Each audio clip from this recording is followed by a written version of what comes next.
Assalamualaikum warahmatullahi wabarakatuh.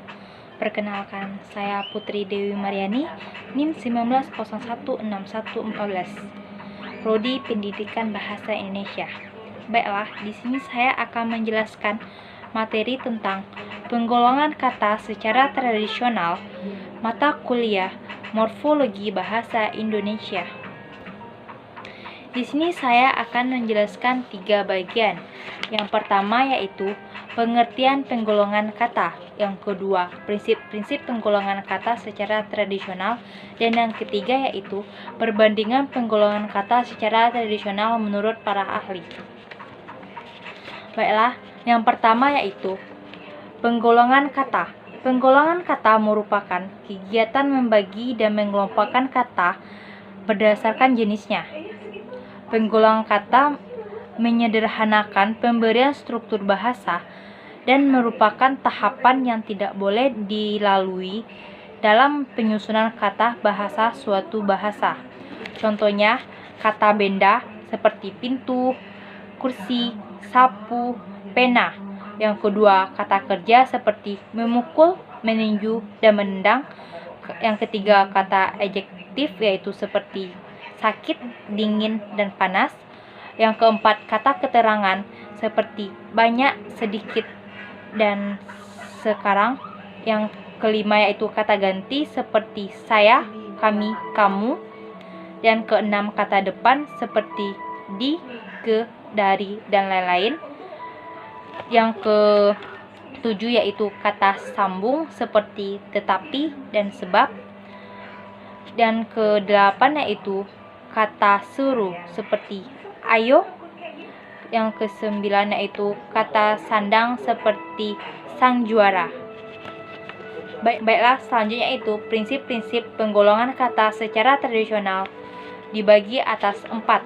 Yang pertama yaitu mempergunakan prinsip sematik atau logika. Yang kedua, dengan demikian mereka memberikan definisi untuk kata-kata itu. Yang ketiga, status kata tetap. Yang keempat, menggunakan istilah jenis kata. Contohnya yaitu kata benda, kata kerja, kata keadaan, kata keterangan, kata ganti, kata bilangan, kata depan atau proposisi, kata sambung, dan sebagainya. Selanjutnya itu perbandingan penggolongan kata secara tradisional menurut para ahli. Di sini saya membagi 3 ahli. Yang pertama itu Sultan Takdir Ali Sabana, Sultan Muhammad Zain, dan C.A. Mes. Yang pertama yaitu penggolongan kata menurut Sultan Takdir Ali Sabana, di mana menurut Takdir Ali Sabana penggolongan kata menjadi 10 jenis. Yang pertama itu kata benda atau substansif, yang mana kata benda adalah nama atau benda yang segala sesuatu yang dibendakan. Yang kedua itu kata kerja atau verba, yang mana kata kerja adalah kata yang menggabungkan kerja sebagai kerja dan bukan sebagai suatu benda atau keadaan.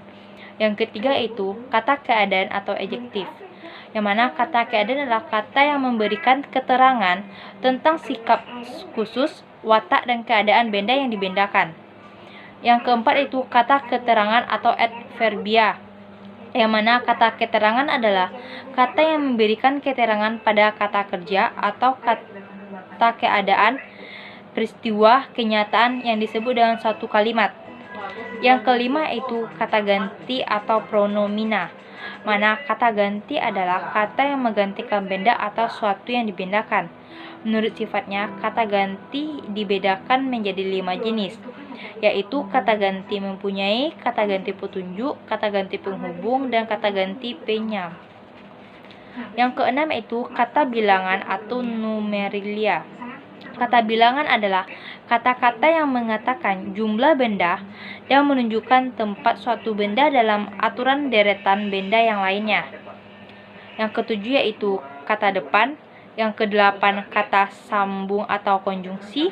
Kata sambung atau konjungsi adalah kata yang menghubungkan 2 kalimat atau 2 kata. Yang kesembilan yaitu kata sandang. Kata sandang adalah atau artikel adalah kata yang menentukan kata benda. Dan yang ke-10 yaitu kata seru atau interjeksi. Berdasarkan pengelompokan jenis menurut Sultan Takdir tadi, di mana Sultan Takdir juga membagikan jenis kata bahasa Indonesia ke dalam 6 jenis. Yang pertama yaitu kata benda atau substansif, kata kerja atau verba, kata keadaan atau adjektif, kata sandang atau konjungsi, dan sambung atau konjungsi, kata sandang atau artikel, dan kata seru atau interjengsi. Selanjutnya itu yang kedua itu penggolongan kata menurut Sultan Muhammad Zain, yang mana Sultan Muhammad Zain memberikan penggolongan kata ini menjadi 9. Yang pertama itu kata pekerjaan, yang mana kata pekerjaan adalah kata menjawab pertanyaan mengapa seseorang. Yang kedua, nama benda. Nama benda dibedakan menjadi 2 golongan. Yang pertama itu benda yang berwujud, dan yang kedua benda yang tidak berwujud. Yang ketiga yaitu kata pengganti atau petunjuk benda. Kata pengganti atau petunjuk benda digolongkan menjadi 6, yaitu kata pengganti orang atau benda. Yang kedua kata pengganti menunjukkan kepunyaan. Yang ketiga kata petunjuk. Yang keempat kata tanya. Yang kelima kata menunjuk orang. Yang keenam kata petunjuk yang kurang tentu. Yang keempat yaitu nama bilangan. Nama bilangan yaitu nama golongan yang dibedakan menjadi 2. Yang pertama itu nama golongan yang menunjukkan banyak. Yang kedua nama bilangan yang menunjukkan pangkat. Yang kelima yaitu nama sifat. Nama sifat adalah nama kata yang menyatakan tabiat. Yang keenam yaitu kata tambahan, adalah kata yang menerangkan bukan nama benda. Yang ketujuh yaitu kata penghubung, adalah kata yang berfungsi menghubungkan kalimat atau bagian kalimat. Yang kedelapan yaitu kata penghubung, dan 9 adalah kata seru. Selanjutnya itu yang ketiga, penggolongan kata menurut C. Ames, yang mana C. Ames dalam bukunya Tata Bahasa Indonesia, penggolongan kata menjadi 10 golongan. Yang pertama yaitu kata benda atau nomen substantium, yang mana kata benda adalah yang menyebutkan nama substansi atau pengujutan. Yang kedua yaitu kata keadaan atau nomen adjektium. Yang ketiga yaitu kata ganti atau pronomina. Yang empat kata kerja atau verbal. Yang kelima kata bilangan atau numer.